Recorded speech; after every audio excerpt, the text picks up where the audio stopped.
The first voice you hear every morning shouldn't be the world's. It should be your own, because the words you speak to yourself before the world speaks to you become your reality. Every morning you wake up with a choice to be passive in your own story or to speak life into your soul. Before the chaos of the day begins, before the doubts creep in, before anyone else has a chance to define you, you must define yourself. The most powerful transformation begins not with action but with intention. And that intention is set by the words you declare to yourself when the sun rises. These aren't just affirmations, they are anchors. Reminders of who you truly are beneath the noise, beyond the fear, and above the distractions. Start each day by telling yourself these 9 powerful truths. And you won't just survive the day, you'll command it. Number 1, I am not my past. I am the architect of my future. Each new sunrise brings a blank slate. Refuse to let yesterday's failures, regrets, or pain chain you to a version of yourself you've outgrown. Today, you build forward. I am not my past. I am the architect of my future. These words carry the weight of rebirth, a declaration that whatever has been does not define what will be. Too often, we allow the echoes of our past to chain us to old versions of ourselves. Mistakes we made, people who hurt us, opportunities we missed, chances we didn't take. But today, we must stand in the truth that the past is not a life sentence, it is a lesson. The events that once broke you were never meant to become your identity. They were chapters, not the title of your story. You are not your trauma. You are not your failures. You are not the person you were when you didn't know better. Growth means refusing to let your history hold the pen to your destiny. You get to decide the blueprint now. You get to redesign the structure of your life with stronger foundations, clearer purpose, and intentional direction. And no, it doesn't mean pretending your past didn't happen. It means choosing to use it as fuel instead of a cage. The architect of the future sees vision, not limitation. The architect sees space where others see ruins. You are the builder. Every morning you wake up with a new brick in your hand, made of your choices, your thoughts, your actions. What you construct is entirely up to you. The pain of the past may whisper doubt, but your inner voice must roar louder. I decide what happens next. Because every breakthrough begins with one radical decision: to stop looking backward and start designing forward. You must stop rehearsing old wounds and start scripting new wins. You must stop measuring your worth by what went wrong and begin measuring your power by what you're willing to rise from. Your future is not a continuation of yesterday unless you choose to keep reliving it. And if no one ever told you, you are allowed to start again. Not tomorrow, not next week. Now. That regret you carry, it doesn't get to ride with you unless you invite it. That label someone gave you, it doesn't belong to the builder you are becoming. And the fear of failing again, it's just a sign that you're dreaming bigger this time. As the architect of your future, you must be bold enough to draw plans others don't understand. You must be brave enough to build without permission. You must be relentless enough to keep going when the structure shakes, knowing that every masterpiece begins with a mess. This is your permission slip to create again, to imagine again, to believe again, to rewrite every lie with a louder truth. I am not my past. I am the architect of my future. And when that truth becomes your foundation, nothing from yesterday will have the power to limit the masterpiece you're building today. Number 2, my peace is my power. and I protect it like treasure is not just a feel-good affirmation, is a spiritual boundary, a personal law, a declaration that you understand the sacred value of your internal world. In a noisy, chaotic, hypersoniated world that constantly pulls your attention in 1,000 directions, peace is no longer a luxury, it's a necessity. And make no mistake, your peace is the source of your strength. It is the calm in your mind that gives you clarity, the stillness in your spirit that sharpens your discernment, the quiet in your soul that makes your intuition louder than the world's distractions. When you protect your peace, you're not being selfish, you're being strategic. Because a person who is at peace cannot be manipulated. A person at peace doesn't react, they respond.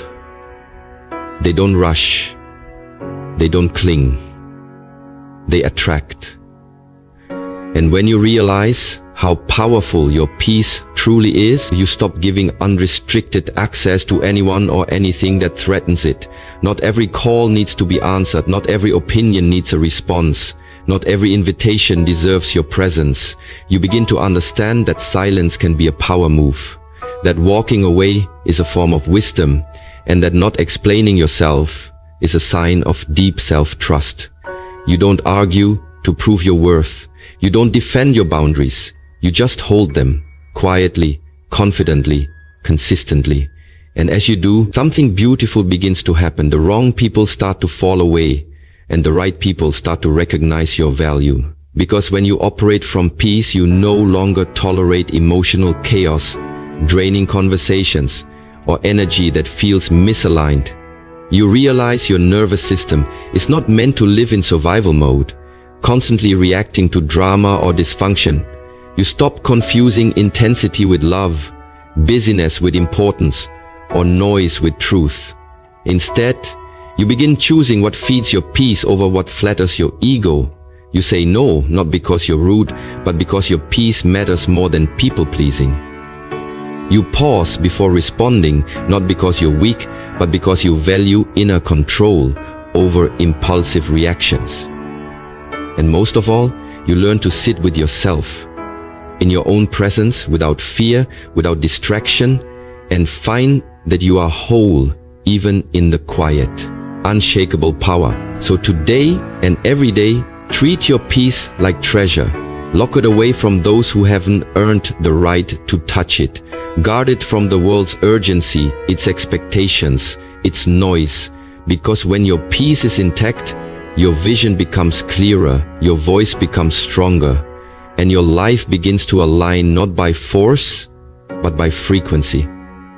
And that frequency, it's the sound of someone who knows exactly who they are and refuses to lower their vibration for anything less. Remind yourself daily, my peace is my power, and I protect it like treasure. Because once you lose your peace, you lose your power. But once you claim it back, there's nothing and no one that can shake you. Number 3. I don't chase, I attract what aligns with my worth.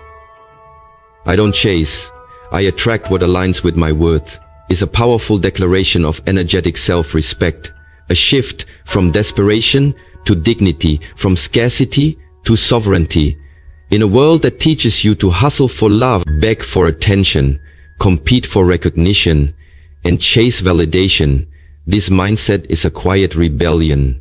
It says, I know who I am, and I don't need to pursue what was never meant for me.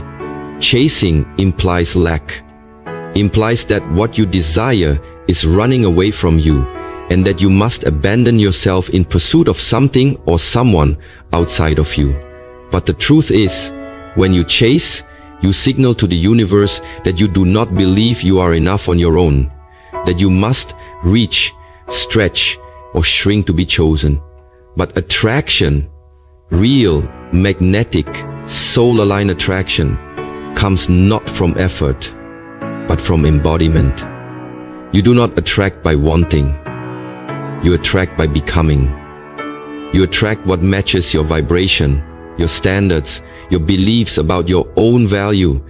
And that means the inner work must come first. The moment you stop trying to convince the world of your worth and start living in a way that reflects it, everything begins to shift.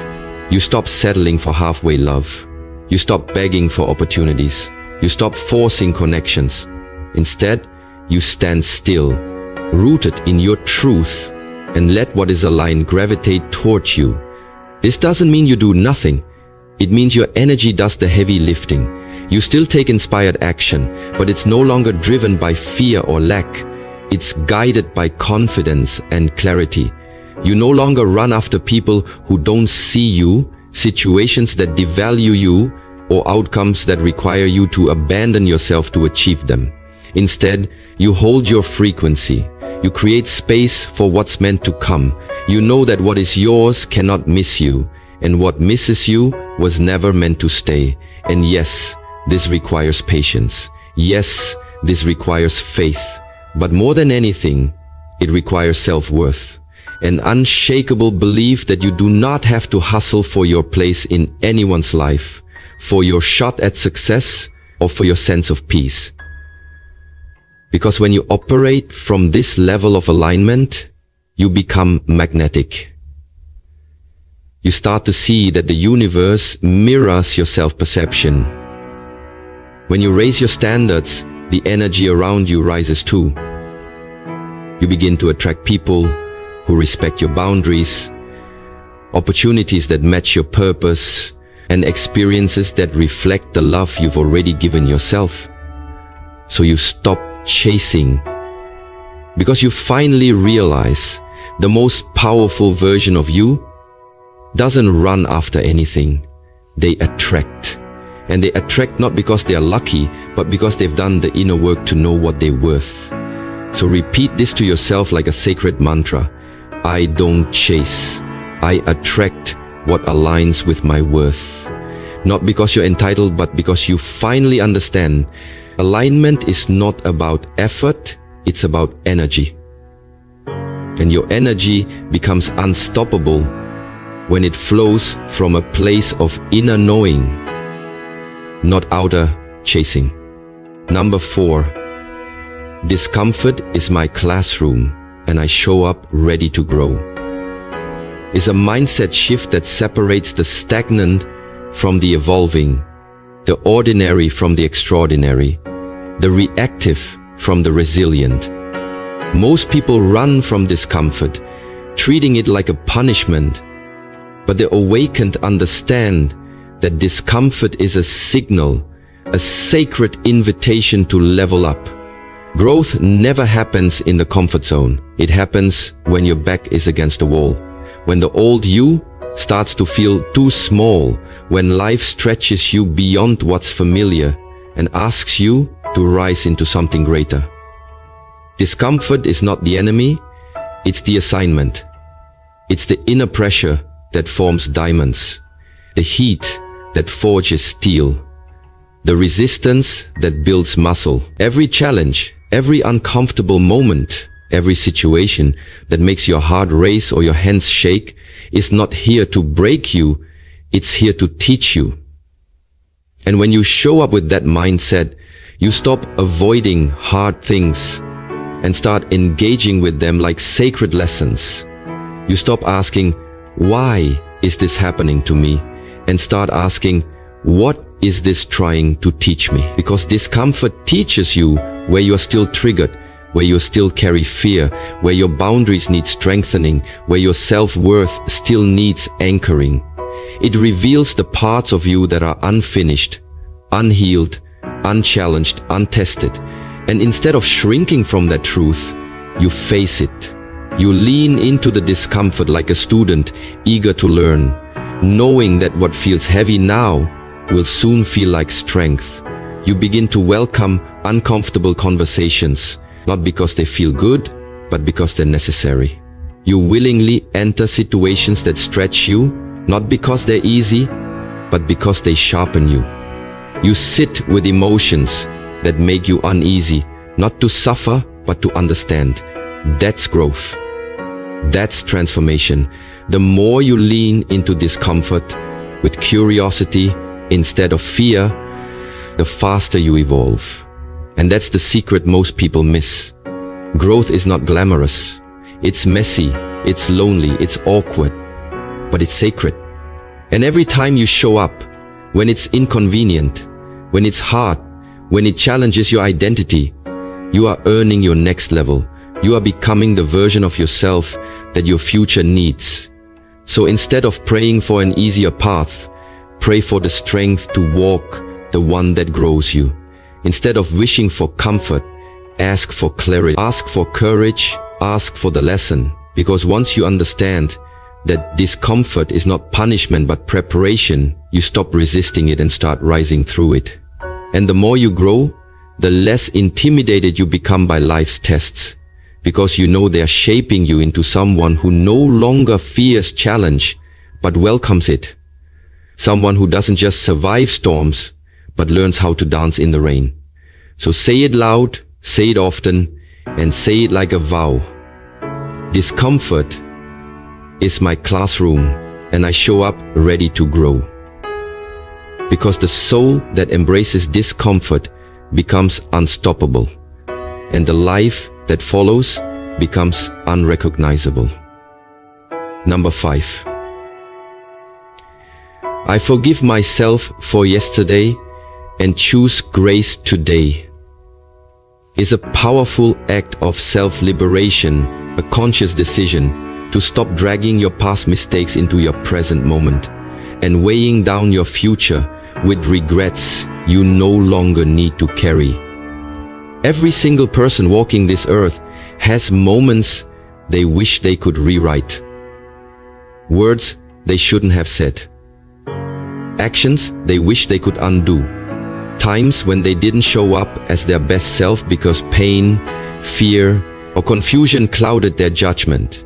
But healing begins the moment you stop punishing yourself for being human. Self-forgiveness is not about pretending it didn't happen. It's about acknowledging it with compassion, learning from it and choosing not to let it define who you are becoming. You are allowed to grow beyond the person you were yesterday. You are allowed to make mistakes and still be worthy of love, peace, and progress. You are allowed to give yourself grace without waiting for the world to approve of your healing. When you hold on to guilt like armor, you block your own transformation. When you carry shame like a shadow, you dim your own light. But when you forgive yourself, not just mentally, but deeply, spiritually, you begin to unchain your soul from the weight of what was. You begin to speak to yourself with the same compassion you offer others. You stop letting your inner critic run the show and start letting your higher self lead the way. Forgiving yourself doesn't make you weak. It makes you free. Free to move forward. Free to choose better without being haunted by what you didn't know back then. Every day is a new canvas, but you can paint something beautiful if yesterday's mess is still smudged all over it. Grace is the reset button that says, I honor who I was, but I'm choosing to become someone better today. It means meeting yourself in the mirror with gentleness, not judgment. It means saying, yes, I stumbled, but today I rise. It means replacing self-punishment with self-compassion and letting that be your foundation for real change. Because no lasting transformation grows out of shame, it grows from love. The moment you begin to love yourself through your flaws is the moment you unlock the strength to evolve. So speak it like a prayer, live it like a truth. I forgive myself for yesterday and choose grace today. Not just once, but over and over again, every morning. Every time you falter, every time the past tries to drag you backward. Grace is not weakness, it's divine strength. And when you choose it daily, you give yourself permission to grow, to heal, and to become someone your younger self would be proud of. Let today be that choice. Let grace be the gift you stop withholding from yourself. because your past may have shaped you, but it does not have to sentence you. And the future belongs to the version of you who finally learns to let go. Number 6, I am the standard, not someone's option or backup plan, is a bold affirmation of self-worth. A reminder that you were never meant to be tolerated, half-loved, or kept on hold until someone else made up their mind. You were meant to be chosen fully, valued deeply, and treated as the prize, not the placeholder. The moment you internalize this truth, you stop negotiating with people who can't see your value, stop chasing those who only reach out when it's convenient, and stop shrinking yourself to fit into roles that were never meant for someone of your magnitude. Being the standard means you don't wait for someone to finally realize your worth. You walk in it, live in it, and refuse to settle for anything less. It means you hold your head high, even when others overlook you. Because being overlooked isn't rejection, it's redirection. It means you stop interpreting someone's indecision as a reflection of your value and start seeing it as a reflection of their inability to meet you where you are. The standard doesn't beg, doesn't prove, and doesn't perform. It stands tall, rooted in dignity, self-respect, and unwavering clarity about what it deserves. When you become the standard, you raise the bar not just in your relationships, but in how you speak to yourself, how you treat your body, how you allow others to access your energy. You stop letting people breadcrumb you with inconsistent affection, vague promises, or delayed commitment, and instead you align only with those who meet you with intentionality, effort, and truth. Being the standard means you are no longer emotionally available to people who can't meet you at the level you've worked hard to rise to. It means you don't wait in emotional limbo, hoping someone chooses you someday. You choose yourself today, fully, without apology. And yes, that may mean being alone for a while. It may mean letting go of the almosts, the maybes, the if-onlys. But that space you create, it becomes sacred ground where your real worth begins to bloom. Because once you stop seeing yourself as a backup plan, the universe stops sending you people who treat you like one. You start attracting those who match your frequency, your self-love. You start living in such a way that even your presence feels like a privilege, not because of ego, but because of earned confidence. You have survived too much, grown too far, and healed too deeply to go back to accepting crumbs when you were made for the feast. So declare it now, and declare it loudly. I am the standard, not someone's option or backup plan. Not just in love, but in friendships, in how the world meets you. Because when you carry yourself like the standard, the world eventually rises to meet your level or gets left behind. And that's how you honor the divine within you, not by settling, but by standing firm in your knowing you are enough, exactly as you are, and you deserve nothing less than full presence, full commitment, and full recognition. Number 7, my focus is my freedom. I don't waste energy on what I can't control. It's not just a mindset, it's a strategy for inner peace, a shift from survival mode to empowered living, a declaration that you are no longer available for emotional chaos, mental clutter, or the draining illusion that you must fix, chase, or manage everything and everyone. So many people live exhausted not because they are doing too much, but because they are focused on the wrong things. They obsess over how others see them, worry about outcomes they can't influence, argue with opinions that don't matter, and try to force situations that are not aligned. But real power begins the moment you reclaim your focus. Your energy is your currency. What you give attention to grows. So why pour that energy into things that rob you of your peace?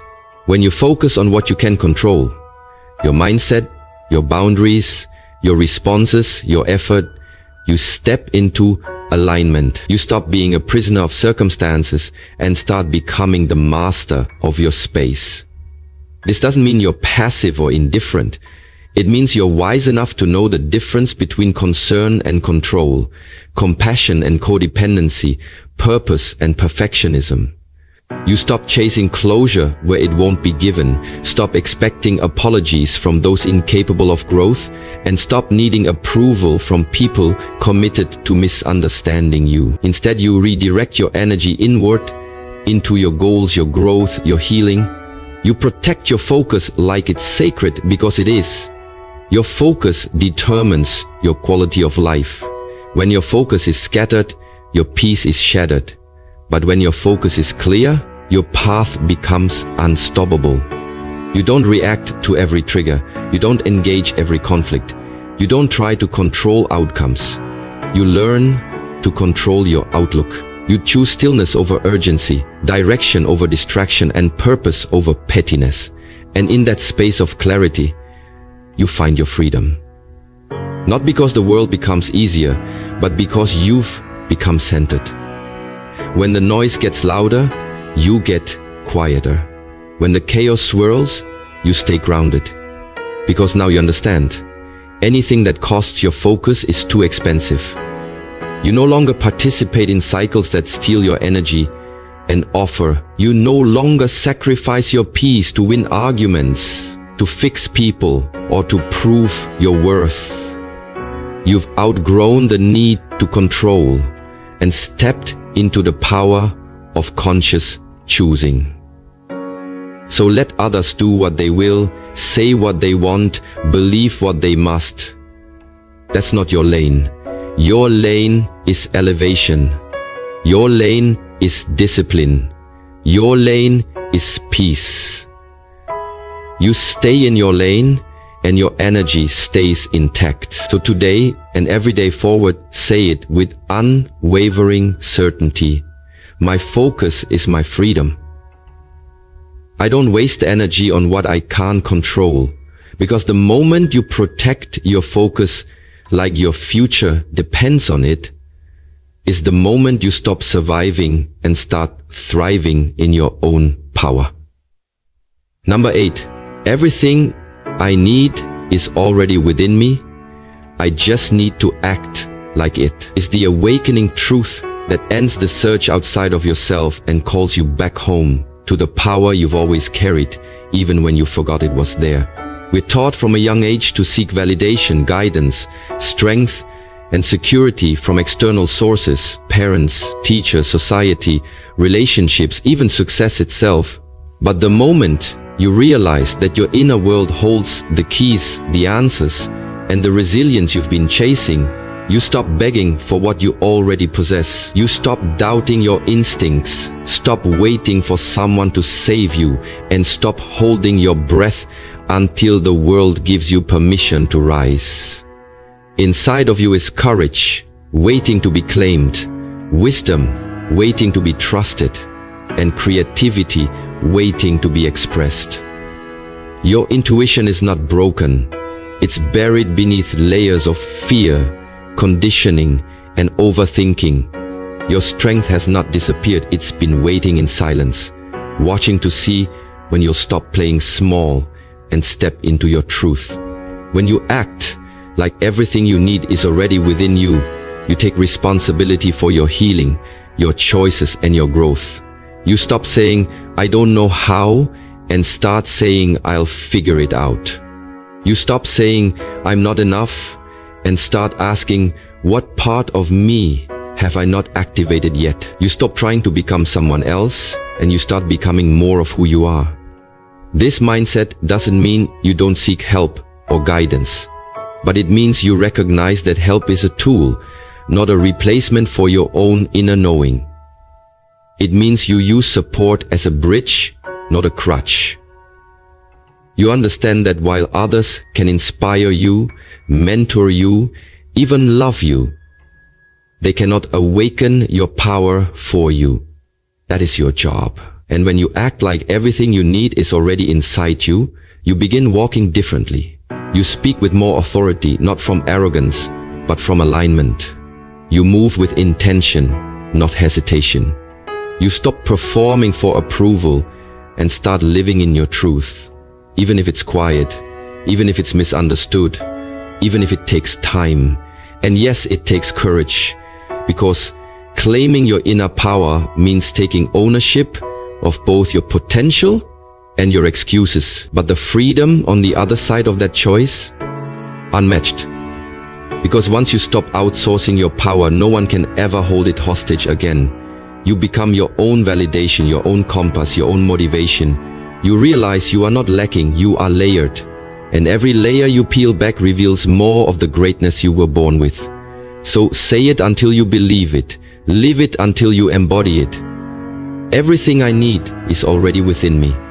I just need to act like it. Because the version of you acts like it, that version builds empires, breaks cycles, and becomes unstoppable. Not because they were given power, but because they finally remembered they already had it. Number 9, today is not just another day, it's another opportunity to rise. It's a mindset that reclaims the power hidden in the ordinary. A reminder that every sunrise is a sacred invitation to become more intentional, more resilient, more alive than you were yesterday. Too many people wake up on autopilot, scrolling, complaining, rushing through routines, forgetting that the very fact they open their eyes is a gift denied to millions. But the ones who rise above the noise, the ones who change their lives, are the ones who treat each morning like a blank canvas, not a recycled rerun. This day, right here, right now, is a door, not a dead end. It doesn't matter how yesterday ended, how far behind you feel, or how dark things looked last week. What matters is that life gave you another chance to rise, to show up, to course correct, to plant something powerful in the soil of this moment. Rising doesn't always look loud. Sometimes it's quiet discipline. Sometimes it's choosing peace over proving a point. Showing up when you feel unseen. Doing the hard thing even when no one claps for you. Rising means becoming more of who you're meant to be, even when the world pulls you toward who you used to be. Even when the world pulls you toward who you used to be. It means waking up and deciding, I will not waste this breath. I will not squander this time. I will not let the weight of the past steal the potential of today. Every challenge is an opportunity to prove to yourself that you're not the same version you once were. Every setback is a setup for the comeback you're capable of. You rise when you remember your vision, your worth, your why. You rise when you honor your standards, even when it's lonely. You rise when you refuse to let fear talk you out of action. And it's not about being perfect, it's about being present. Being aware that this day, this hour, this minute can shift your entire trajectory if you choose it with clarity and courage. Some people will waste today in bitterness, comparison, or distraction. But you've decided that today is sacred. You've decided that mediocrity isn't your destiny. You've decided that the version of you that's been quietly growing through the storms deserves to rise into the light now. So stand taller, speak bolder, love deeper, focus sharper. Do not wait for life to hand you the perfect moment. This moment is the invitation. Let it not pass like background noise, but meet it like a warrior meets a battlefield, with presence, purpose, and power. Say it to yourself until it becomes your truth. Today is not just another day, it's another opportunity to rise. Because when you live like each day matters, you begin to build a life that truly does. And when you rise today, you rise for every version of you that once didn't believe it was possible.